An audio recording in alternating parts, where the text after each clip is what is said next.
things in excess either. But I mean, let's be real. I mean, somebody smokes pot. Maybe he's a recreational smoker. And how many people do we have fined so many dollars or even thrown in jail because they used it? They weren't selling it. They were just smoking it for themselves. There are a lot of people that go to jail for just smoking it. That's insane. And yet we're going to put our police officers' lives on the line because somebody wants to smoke pot or pop an E-pill? Really? You really think that that's a crime that is equivalent to, I don't know, corruption and like the mafia and murder and robbery? That you think taking an E-pill or smoking pot is the equivalent of that it could justify a cop putting his life on the line? I don't think so. Absolutely not.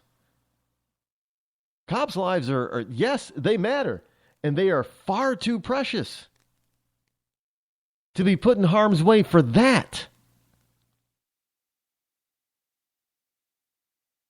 And this whole notion of just, sending a dog in to start sniffing around, come on.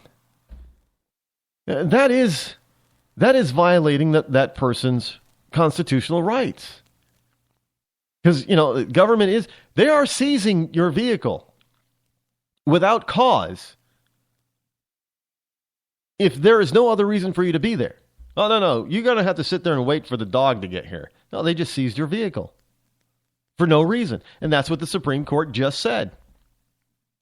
They cannot do that. Now, I don't know any officer who's going to, while in the middle of trying to write you a ticket, is going to, according to this ruling, he can't put the ticket on hold and run around your car with his dog. So how's he going to do both at the same time?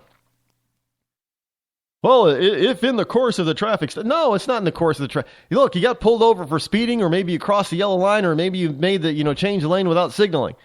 That does not indicate anything other than that you made a driving mistake, or maybe you're a bad driver. It indicates nothing else. So, and this whole thing that, I smell pot. Really? You know how many things smell like pot? There are a lot of things that smell. And we know that human noses are nowhere near as accurate as a dog's nose. And a dog often gets it wrong. So if you think a dog can get it wrong, do you think police officers get it wrong more often when they say they smell something? That is a crock. Everybody knows it's a crock. But, the Supreme Court has basically ruled, you guys can't do that. Can't do it. No, we're not going to let you. Not at this juncture. It's not something that we want, you to be able to do. There's a bunch of stuff that I just can't, and there's stuff I wanted to get to from yesterday too that I could not get to. Maybe I need to go to 3 hours. I don't know. What do y'all think? Think I need to do a 3-hour show?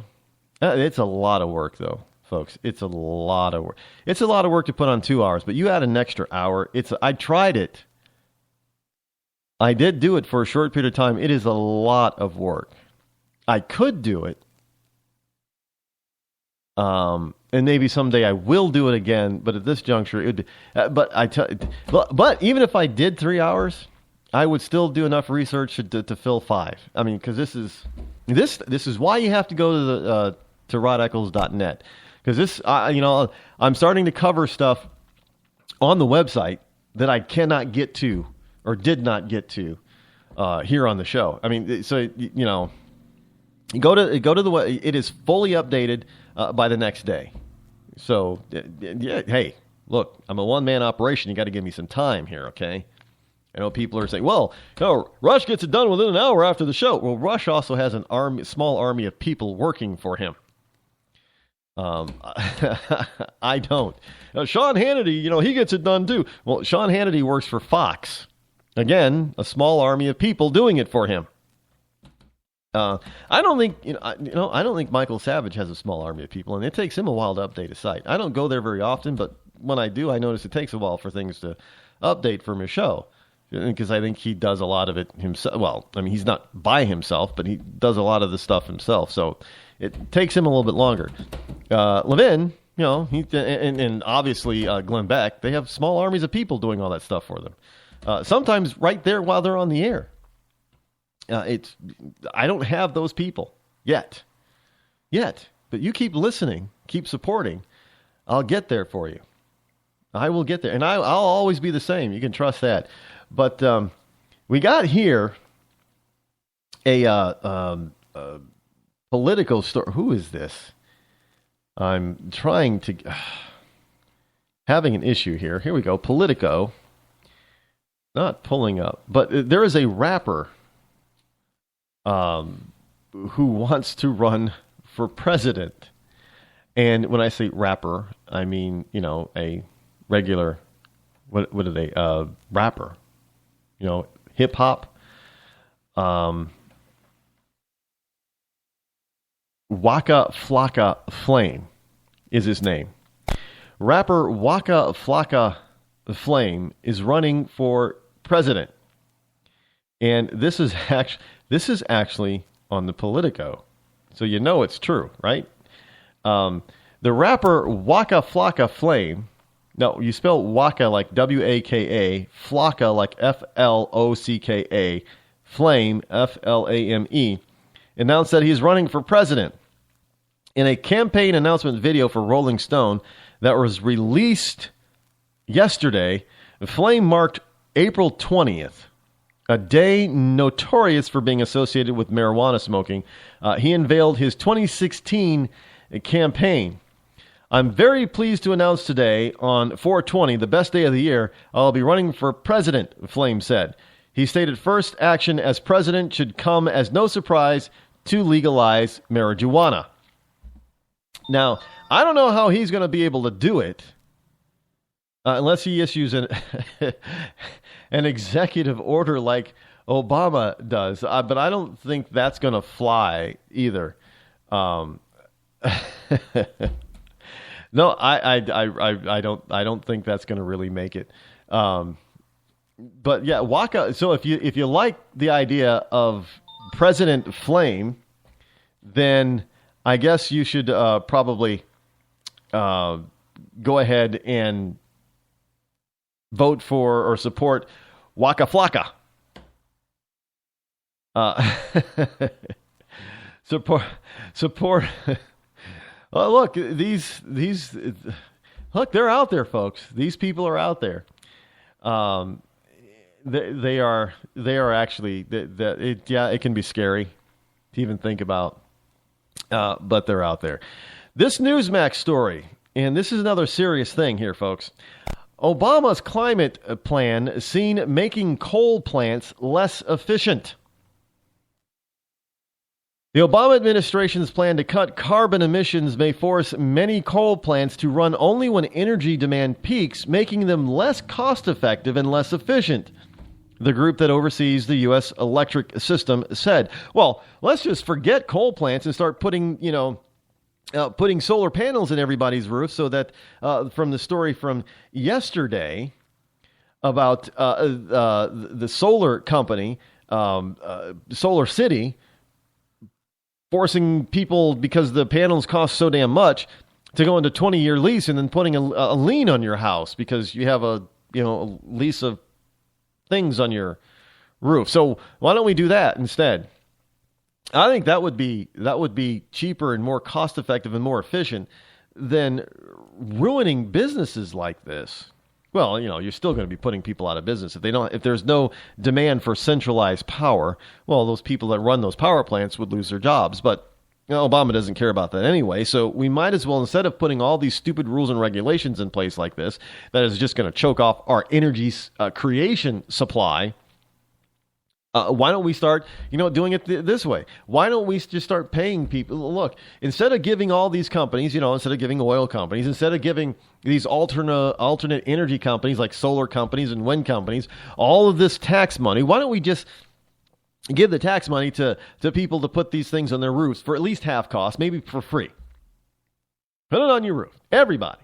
It's kind of like stimulus and grandson of stimulus and son of stimulus and all that kind of stuff. If you would have just given that money that it costs per taxpayer, if you just had given the money back to them, you would have done a hell of a lot more for the economy than what they ended up doing.